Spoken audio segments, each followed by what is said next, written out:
Isang masayang buhay sa lahat. Ito pong muli si Madam Dama and welcome to my channel. Sa araw na ito, ang pag-uusapan natin ay mga MOVs for RPMS-PPST School Year 2023-2024. Okay, kung sasabihin niyo na sobrang maaga yata, mas mabuti po yung mas maaga para po ma-consolidate nyo na, maipon. Okay, maipon-ipon ninyo ang mga MOVs at hindi po kayo mag-cram, maggagawa po tayo ng ating portfolio dahil whether you like it or not, tayo po ay gagawa ng ating portfolio at the end of this school year. At saka po magsisimula na po tayong magpa-observe, di po ba? Dahil i-observe po tayo ngayong taon ng 4 na quarters. So, nagsimula na ang first quarter, kaya magpapa-observe na po tayo. At isa sa mga MOVs po natin ay ating mga COT. Okay po? So may I suggest na maglaan na kayo ng isang folder or envelope na para lang sa mga MOVs ninyo. Para kada makakuha kayo ng MOV, doon nyo na lang po ilagay. Nang sa ganon ay na magiging madali ang paggawa ng ating mga portfolio. Okay po. Sa simulan po natin, ang ating legal basis sa ating video ay ang multi-year guidelines on the RPMS-PPST or ang DepEd Memorandum Number 8, Series 2023. So, umpisan po natin sa RPMS tool for teachers 1 to 3 or proficient teachers. So, sa objective number 1, applied knowledge of content within and across curriculum teaching areas, ang atin pong MOV sa objective na ito ay ang ating COT rating. 4 na COT rating po. Dahil ang indicator, number 1, na applied knowledge of content within and across curriculum teaching areas ay i-observe po sa atin mula first quarter hanggang fourth quarter. So ulitin ko, ang MOVs po natin dito sa Objective 1 ay COT first to fourth quarter. Next po, sa Objective number 2, yung COT rin po na 4. Okay, first to fourth quarter. Dahil ang objective number 2 ay parehas ng objective number 1 na classroom observable indicator mula first to fourth quarter. Sa objective number 3, parehas din po yung 4 na COT po natin. Okay? So, ito target nyo lang ay grade na 7 para makuha nyo naman ang pinakamataas na rating sa ating IPCRF rating sheet sa itong taong ito. So, ayan. 4 na COTs po, first to fourth quarter. Dito naman po sa objective number 4, displayed proficient use of mother tongue, Filipino and English to facilitate teaching and learning. Ito naman po, dalawang COT. Bakit po dalawa? Kasi ang indicator pong ito ay observe sa atin sa first at third quarter. Okay po. First at third quarter. Kaya first at third quarter na COT lang po ang ating MOV sa objective number 4. Pumunta po tayo sa objective number 5. Sa objective number 5, establish safe and secure learning environments to enhance learning through the consistent implementation of policies, guidelines, and procedures. Dito po sa objective na ito, ang ating MOV ay COT ulit. At ang COT natin dito ay yung COT ng first at third quarter. Okay, dalawang COT lang. Bakit? Ang 4 at saka 5, actually hanggang 6, ay dalawang COT lang po. Remember, ito po yung classroom observable indicators na i-observe sa atin sa first at saka third quarter lang. Okay? Next po, sa objective number 6, tulad ng sinabi ko, ang objectives 4, 5, and 6, yung COT ng first at saka third quarter lang po. Okay? Objective number 7, Establish a learner-centered culture by using teaching strategies that respond to their linguistic, cultural, socioeconomic, and religious backgrounds. Ang MOV naman po natin dito ay COT, pero COT ng second at fourth quarter. Okay po. Kasi ito po ay classroom observable indicator na i-observe sa atin during the second quarter at fourth quarter. Parehas po ng objective number 8, adapted and use culturally appropriate teaching strategies to address the needs of learners from indigenous groups. Okay, so ito pong objective na ito ay observe lang po sa atin ng second at fourth quarter. So, dalawang COT ratings lang po ang ipapas natin dito sa objective na ito or MOVs po natin dito sa objectives na ito. Dito naman po sa objective number 9, set achievable and appropriate learning outcomes that are aligned with learning competencies. Ano po yung mga MOVs po natin dito? At least one lesson plan, okay? Or one lesson from a self-learning module developed by the ratee and used in instruction with achievable and appropriate learning outcomes that are aligned with the learning competencies as shown in any one of the following: lecture discussion, activity or activity sheet, performance task, rubric for assessing performance using criteria that appropriately describe the target output. You can get 5 or outstanding kapag set learning outcomes were achievable and appropriate and led to the attainment of the next related competency as shown in the MOV submitted. So, ilan ang isasubmit mong MOV dito? Sabi niya at least one lesson plan or one lesson from a self-learning module that shows ito. So, one lang ba? Dalawa po, dalawa. Bakit? Because in the next or yung pangalawa na ipapakita mo na MOV should relate the next competency. Say for example, lesson plan. So ipapakita mo doon sa reflection that you already achieve the competency, the appropriate competency, and that the next lesson is a related competency. Okay? Ganun din po doon sa performance. Kunyari, rubric ng performance task. So yung performance task, all of them passed. Okay? And that the next performance is a related competency. Okay. Sana po na-gets nyo. So itong objective number 9, dalawa po ang ating means of verification. Now, there is a note here. If the lesson plan or the lesson from a self-learning module is a product of a group work or collaborative effort of 2 or more teachers, ratee should specify and provide annotation of one's contribution to the material. So you are just going to annotate. If you are 2, okay, if it's a product of 2 teachers, so annotate mo ano ang ginampanan mong role. Okay? Saan ka doon? Ganon. Okay, next. Next po, we have objective number 10. Use strategies for providing timely, accurate, and constructive feedback to improve learner performance.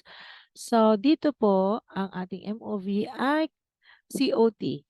Okay? Anong COT naman po? Ulit, ang indicator pong ito ay observable lang sa second and third quarter. So therefore, ang ating MOV po dito ay ang ating COT ng second at fourth quarter. Parehas po nung sa objective 7 at saka 8. Okay po? So dalawa lang na COT. COT ng pangalawang quarter at COT ng fourth quarter. Next po, objective number 11, utilize assessment data to inform the modification of teaching and learning practices and programs. So these are the means of verification. A list of identified most mastered skills based on the frequency of errors, correct responses with any one of the following supporting MOVs. Accomplishment report for remedial, intervention, lesson plan, and so on and so forth.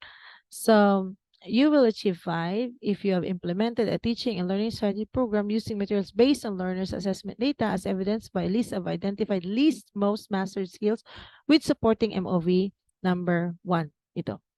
So, anong ibig sabihin? Ilang MOVs dyan? 2 po.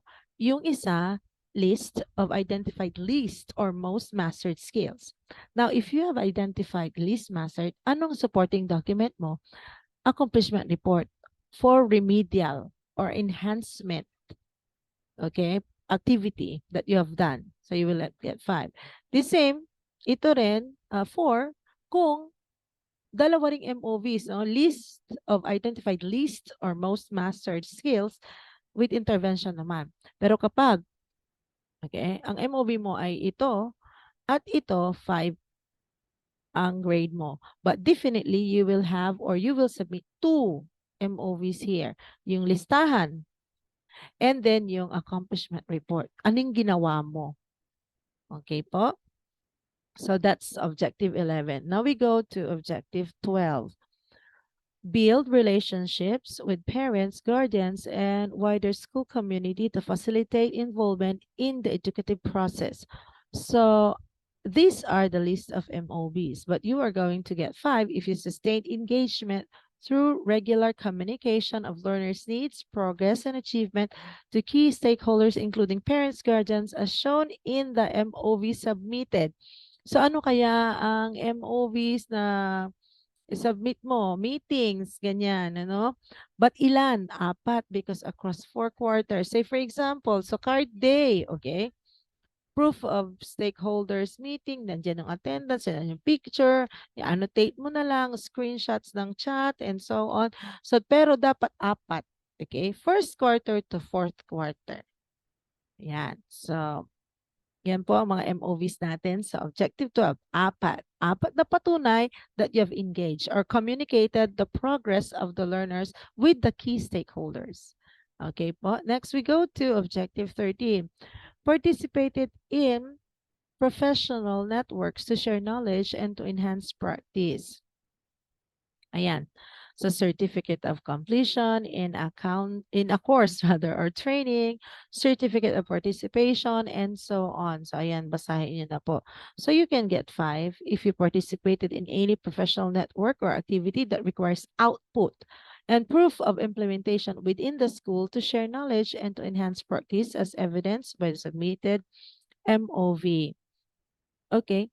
So ilan po dapat ito? 4. Okay, mas maganda kapag may, kunyari inset, tapos your topic, for example lang po, ay enhancement of literacy and numeracy skills. Now, anong possible output yan? Lesson plan. Okay, pinagawa ka kunyari ng lesson plan, integrating various teaching strategies in enhancing literacy and numeracy skills. Or for example, ang topic mo ay action research. Then, mayroon ka sanang output. Okay? So, 4 po yan. Mula first hanggang fourth quarter. So, pag nag-lock kayo, okay, sino po ba ang gumagawa ng lock session? Sila coordinator. Sino po ba ang lock coordinator? Si ah, master teacher. Okay po? Ngayon, kung hiningi mo yung copy niya, it's okay, bibigyan ka niya. But make sure na ilagay mo naman ano yung natutunan mo. So you have to annotate. Okay? Or ilagay mo minutes of the lock session. Anong natutunan mo, anong mga output mo, ganyan. So 4 po yun. First to fourth quarter across four quarters.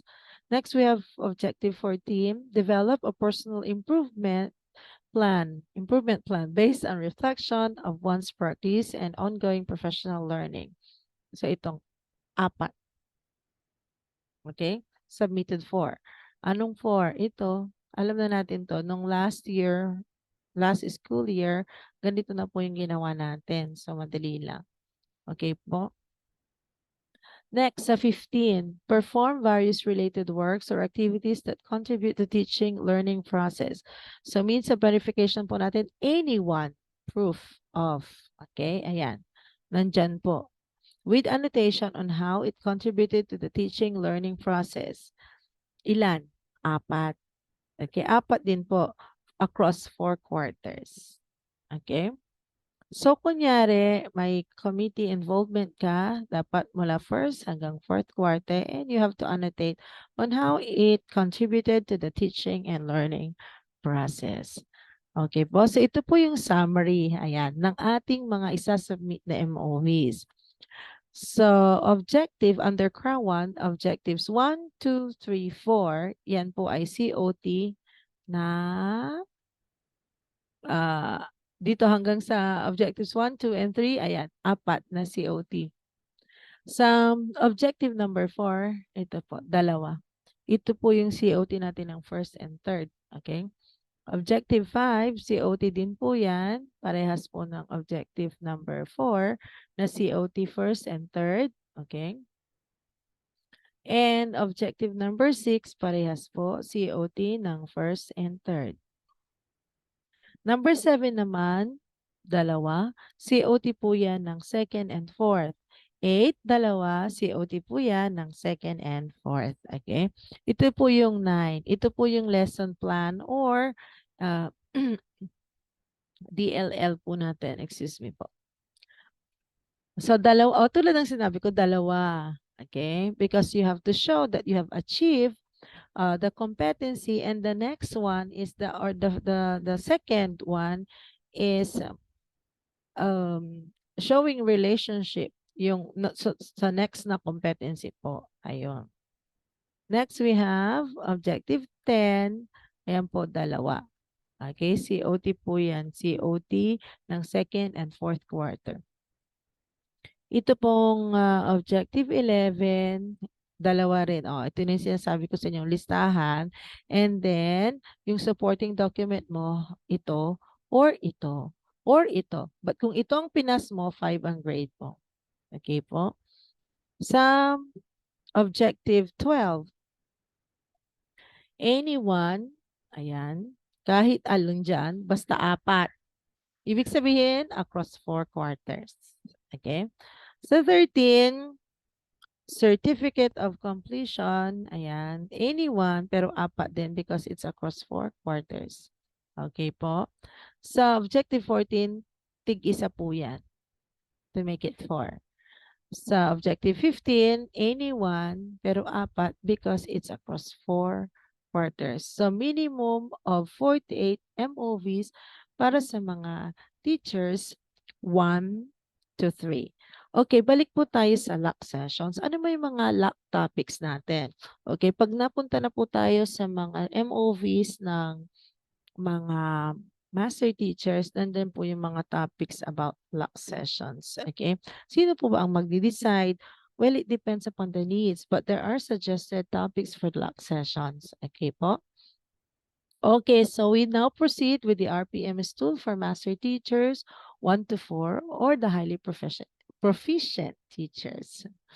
Okay, so objective 1, modeled effective applications of content knowledge within and across curriculum teaching areas. So ano po ang MOVs ng mga master teachers? Ang MOVs po nila ay ang kanilang COT rating, demonstrating 8. Kahit na depende kung anong grade nila. Okay, basta 4 po because it's across 4 quarters.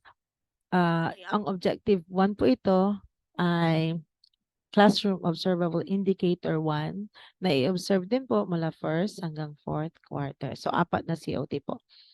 Sa objective number 2, evaluated with colleagues the effectiveness of teaching strategies that promote learner achievement in literacy and numeracy skills. Okay? Ang objective number 2, ang MOVs po natin sa mga master teachers ay proof of attendance in coaching and mentoring sessions, or meetings, or lock sessions, or focus group discussions, and other collegial discussions that highlights the objective. Minutes or notes of coaching and mentoring sessions or meetings or focus group discussions, other collegiate discussions that highlights objective, reflection notes of teachers on the coaching and mentoring sessions, meetings, lock sessions, okay, performance monitoring and coaching form with annotations highlighting the objective. So, magiging 5 ang grade ng isang master teacher kung ang kanyang MOV ay number 4 ito. But, Okay? Ano ang dapat mailagay na ma-highlight niya itong paggamit or enhancement of literacy and numeracy skills. Okay, same is true during the lock session and focus group discussion. You have to make sure, or the master teacher should make sure na nasasali yun sa topic niya, discuss the enhancement. Kasi mostly, ito po yung na-observe na kakulangan ng mga teachers nga, teachers 1 to 3 during the demonstration lesson.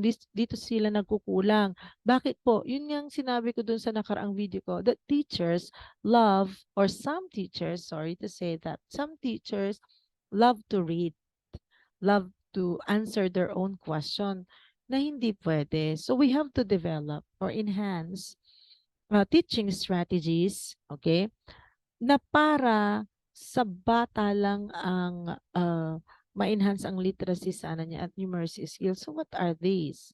Okay, questions, activities, and performances na mag-i-enhance ng literacy and numeracy skills niya. Natawa ako, naalala ko kasi pagka, sorry po ha, sample lang, natawa lang ako kasi naalala ko yung isang math teacher, pagod na nagdi-discuss. Wala daw siya makuhang sagot sa estudyante. Kaya ang ginagawa niya, sinusolve niya. Tapos tanong lang niya, di ba class? Am I right? So ang alam ng estudyante isagot lang ay yes sir. Di ba? Sinong natuto? Yung teacher ulit. Sinong na-enhance ang numeracy skill? Yung teacher ulit. Yung bata, nag-yes sir lang. Di ba? So, ganun ang mga dapat improve. So, that is why in the focus group discussions and or LAC sessions and other collegial discussions of teachers with her or his mentees, dapat kasali po ang objective na ito. Okay po? Next, objective number 3, develop and apply effective teaching strategies to promote critical and creative thinking as well as other higher order thinking skills. Ang MOV po dyan ng master teachers ay COT. COT 1, 2, 3, and 4. Okay, because ito po ay classroom observable indicator mula first hanggang fourth quarter. Okay po. Next, objective number 4, modeled and supported colleagues in the proficient use of mother tongue, Filipino, and English to improve teaching and learning as well as to develop the learner's pride of their language, heritage, and culture. So, COT din po ang MOV ng master teacher po dito. Anong COT kaya? Ang first at saka third quarter na COT. Ito po yung classroom observable indicator na i-observe sa first at saka third quarter. So, first and third quarter COT po ang MOV po dito. Next, we have 5, exhibited effective strategies and ensure safe and secure learning environments to enhance learning through the consistent implementation of policies, guidelines, and procedures. So, COT din. Okay, COT din ng first and third quarter, parang sa 4.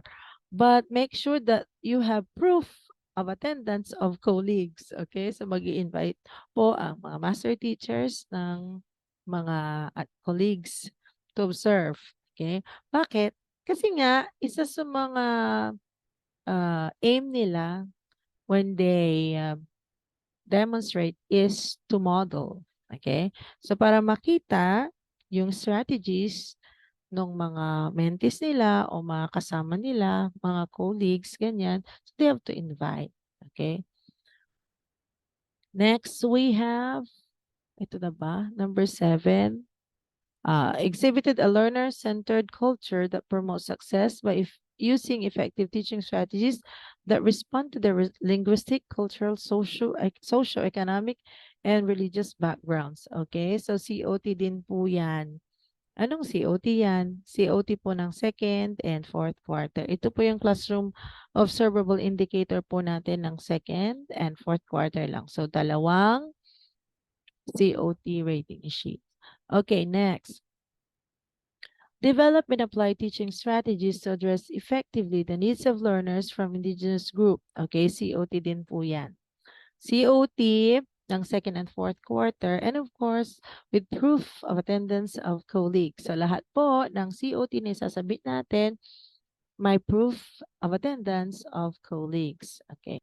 Okay, we go po sa objective number 9, modeled to colleagues the setting of achievable and challenging learning outcomes that are aligned with learning competencies to cultivate a culture of excellence for all learners. Okay, so ano po ang MOVs ng master teachers? Yan, at least one lesson plan or one lesson from a self-learning module developed by the RATI and used in instruction with achievable and appropriate learning outcomes that are aligned with the learning competencies as shown in any one of the following: lecture discussion, activity or activity sheet, performance task, rubric for assessing performance using criteria that appropriately describe the target output, and demonstrated. Ito, ang pagkakaintindi ko dito, since we are already in face-to-face, magde-demo na si teacher, si master teacher, tapos may proof of attendance na siya. So, hindi naman niya i-demo sa lock session. But the master teacher should guide the colleagues in planning for the setting of achievable and challenging learning outcomes that are aligned with learning competencies. So how? By including this topic sa lock session. Okay? Make sure na sinishare ni master teacher kung paano niya nagawa ma-achieve and the learning outcomes, okay, sa kanyang estudyante. So, mayroon itong topic na ito sa lock session. And remember, it's across 4 quarters. Okay? So, 4 po yan. Next, use effective strategies for providing timely, accurate, and constructive feedback to encourage learners to reflect on and improve their own learning. Ito po ay COT. Okay? At ang COT pong ito ay second and fourth quarter. Okay po? Next, work collaboratively with colleagues to analyze and utilize assessment data to modify practices and programs to further support learner progress and achievement. So, these are the list of means of verification ng mga master teachers. But magko-concentrate po tayo dito sa 5. Kailan magkakaroon o perfect ang score ni master teacher? Anong MOV kaya ang kanyang isasubmit? So ito, guided colleagues in planning for the analysis and utilization of assessment data to modify practices and programs during coaching and mentoring sessions, meetings, lock sessions, focus group discussions, other collegial discussions as evidenced by MOB 4 or 5. So ito, minutes of coaching and mentoring, ayan, or the PMCF form with annotation highlighting the interpretation and of monitoring and evaluation strategies of attainment data. Ayan, so across 4 quarters, 4. Okay? So make sure that in the lock session or focus group discussions or meeting, may topic pong ganito. Okay po? So 4 quarters, 4. Now we go to 12. Guided colleagues to strengthen relationship with parents, guardians, and wider school community to maximize their involvement in the educative process. So these are the means of verifications.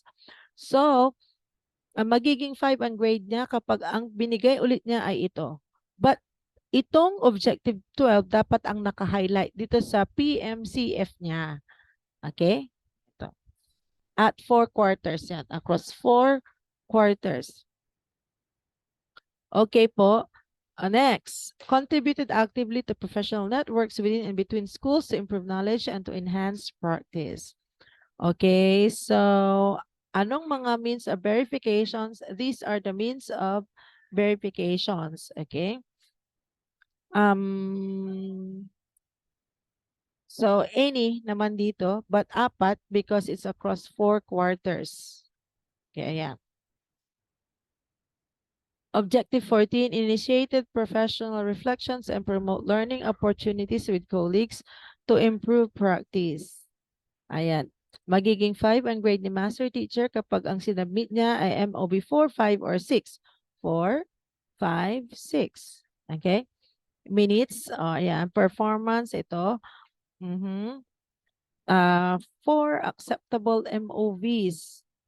4. Bakit? Mula first to fourth quarter yan. Say for example, ang sinabit niya ay performance monitoring and coaching form, 4 mula first hanggang fourth quarter. But ito, ang topic, highlighted topic, okay? Guided colleagues in planning professional reflections. Ayan. Okay, 4. Next, 15. Perform various related work, activities that contribute to teaching and learning progress. So any one of these MOVs, but 4 din because it's across 4 quarters. Okay, so these are the summaries of the summary rather of the MOVs to be submitted by the master teachers.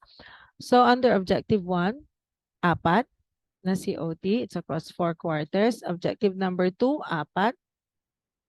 Okay, ito yung performance coaching, performance monitoring and coaching form with annotation highlighting the objective. Anong objective yon? Yung sa guiding colleagues in improving or enhancing the literacy and numeracy skills of the learners. Okay, so 4 po yon. Next, we have objective 3, COT, 4, across 4 quarters. Objective number 4, COT din, 4. Objective number 5, COT din, pero 2. Ito yung first at third quarter. Itong 6 naman, objective number 6 ay COT din, 2. 2 quarter lang. 7, 9, 2 COT din. Okay, and objective 9, ito yung lesson plan or one lesson from self-learning module. Ayan. Pero across 4 quarters. And objective number 10, COT, 2 lang. Kasi yung third at saka fourth. Yung objective 11, yan po, 4. Objective 12, 4. 13, 4. 14, 4. 15, 4. So, ang minimum po na isasubmit ng minimum na MOV na isasubmit ng mga master teachers ay 46. Okay po? Okay, so that ends my discussion. I hope nakatulong po ulit. And if you like my channel, please don't hesitate to subscribe. Thank you po and see you again sa next video.